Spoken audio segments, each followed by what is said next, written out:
And the last ship for this wave, we're going to be looking at the Dominion 5th Wing Patrol ship. It's also listed as the Jem'Hadar attack ship. And we'll start off with the dial.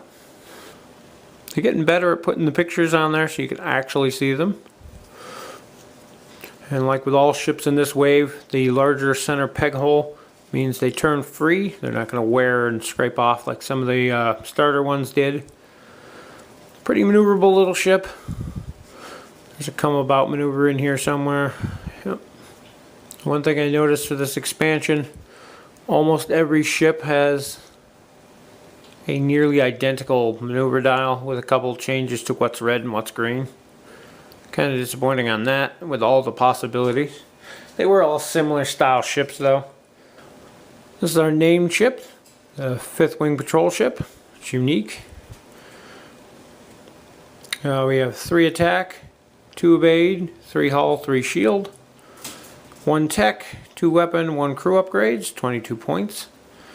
You have basic maneuvers, target locks, scan, and battle stations.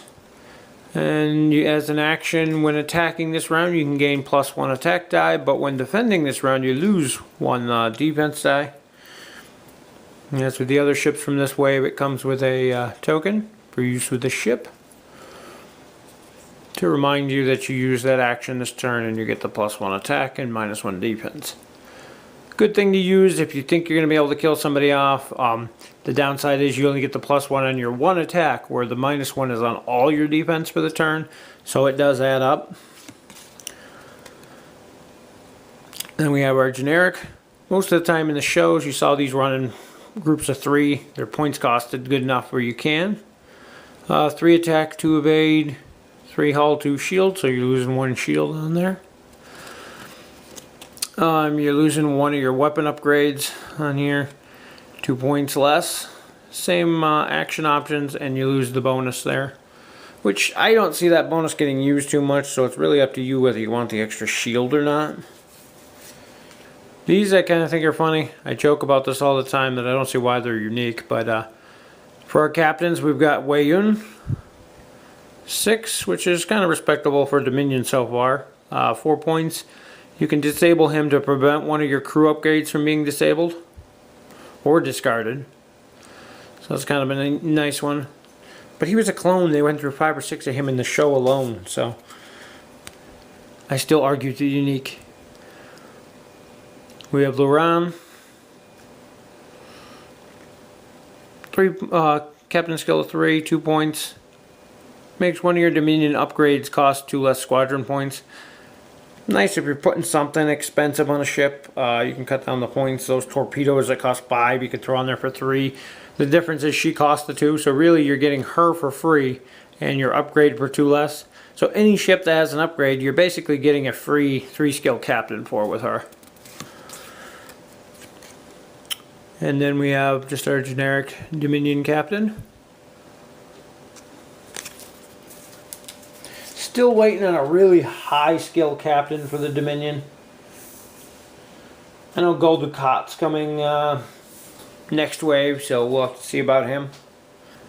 On to the Jem'Hadar. I'm not even going to try to pronounce his name. You can read it for yourself. He's unique. 5 points. Whenever you attack with your primary weapon, you may convert 1 result into a hit. Basically gives you a free hit. He can only be purchased for Jem'Hadar ships. It's kind of sad because I would have liked to have put him on the Gaylor class or even the Gore Portis to make sure that you get the, and I think that's probably why it's that way. Otherwise you'd get the guaranteed 1 hit on a energy dissipator. So I guess you could still use it by putting the ED on a Jem'Hadar ship and just hope they don't block it. Another unique Jem'Hadar, another 5-pointer, can only be used on Jem'Hadar ships. Target a ship at range 1, discard this card, and 1 crew upgrade of your choice on the target ship, even if it's cloaked or has active shields. That is a powerful card. You can use it to get rid of pretty much anything. And one last Jem'Hadar.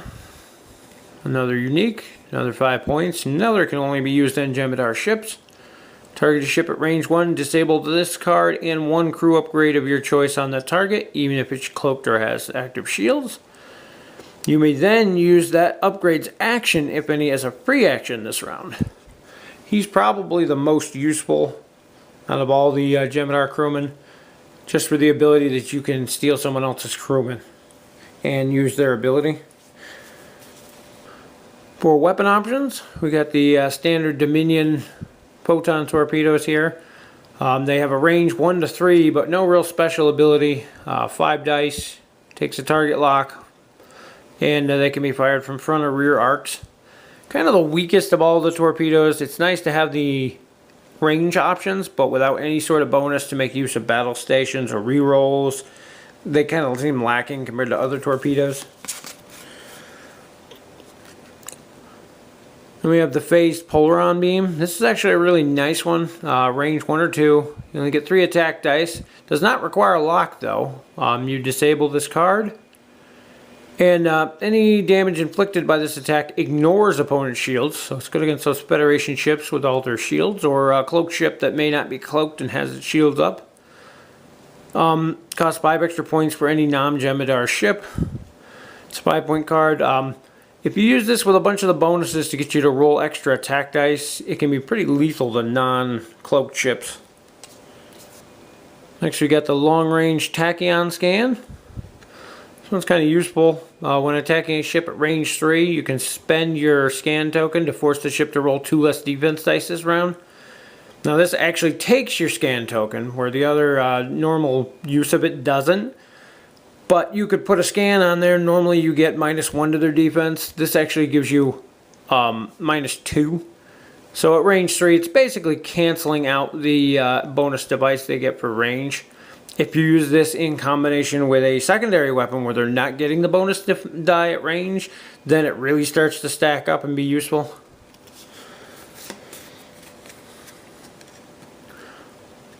And the last card in this expansion is the suicide attack. Hard combo to pull off, but if you can pull this off, it is really nice.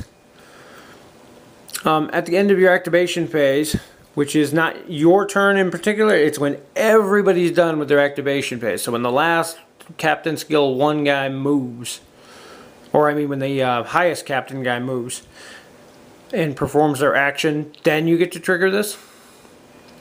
You make a 1 maneuver forward, place an auxiliary Pokemon by your ship. If your ship overlaps an enemy ship, destroy your ship and roll 8 attack dice to damage the enemy ship. The ship rolls defense dice against this attack. The upgrade may only be purchased for Jem'Hadar ships. But it's a huge 8-die basic explosion. It's pretty much lethal to anything that isn't cloaked. I mean, in the least, even if you're uncloaked and you have full shields, that's still going to hurt. The catch is pulling it off. Like I said, you do this after. So you have to move your ship, declare your action, which is going to be the suicide attack, and then the other captains get to go to move. It's really good if you use it on a high skill captain, because then you're moving towards the end and you're going to know where your opponents and everybody are. The downside is if you're using it on a high skill captain, you're wasting your captain because they die when the ship blows up. So it's a trade-off. It's a powerful attack if it can be performed. If you can't get it off, it's kind of a waste of 5 points. So it's one of those hit or miss things. I forgot to mention it. I was going through the other cards there. More of these tokens. This one's for tachyon scan to signify the -2 to the defense die, and this one's for the suicide attack to remember to get that extra 1 movement when you perform those actions. As for the rest of the stuff in this expansion, you've got target lock O this time around, your auxiliary power and critical hit and disable. You've got your scan, battle stations, which is always nice to see, evasive maneuver, and your 3 shields. Mission that comes with this expansion is kind of entertaining. It's the first battle of Chintaka, which is actually the month 2 OP event. And there's your stats actually for the orbital weapon platforms that came as a faction prize for the month 2 event. So you can actually have the stats there for them. And then it has your objectives, and there's the map. There's your map, which is almost identical, minus the debris fields in the corners. It's pretty much the same as the month 2 event. And this actually uses 150 point squadrons, so I think it'd be kind of fun to give that one a try. I have not yet. As for the ship itself, probably one of the more better painted ships there are out there. At least coming from the factory paint wise. Not a lot of detail in the bottom. They could have done some blue on the vents on the back here. But all in all, not a bad ship. Of course, as with others, it's about 10 times the size it should be. I have seen people use a smaller ship from a different manufacturer and convert them. And then here we have our 5th Wing Patrol ship. And a Jem'Hadar attack ship with no rear fire arc, very disappointing. Not a bad expansion, it's got a few nice things, definitely useful for the Dominion faction. It's a small swarmy ship that they can use.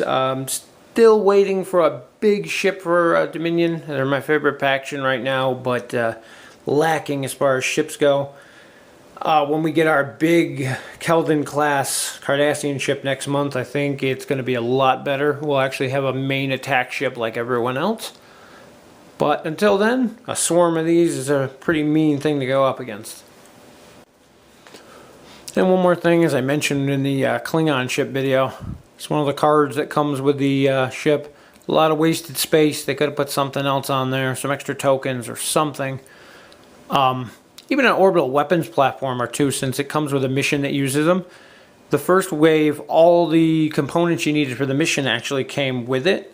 This one does not. So yeah, it would have been nice to see a couple orbital weapon platform tokens on here or something instead of wasted space. You do get a nice thick piece of cardstock that you can use to make some of your own templates, or should you lose one or whatever. But still would have been nice to see him make something out of that.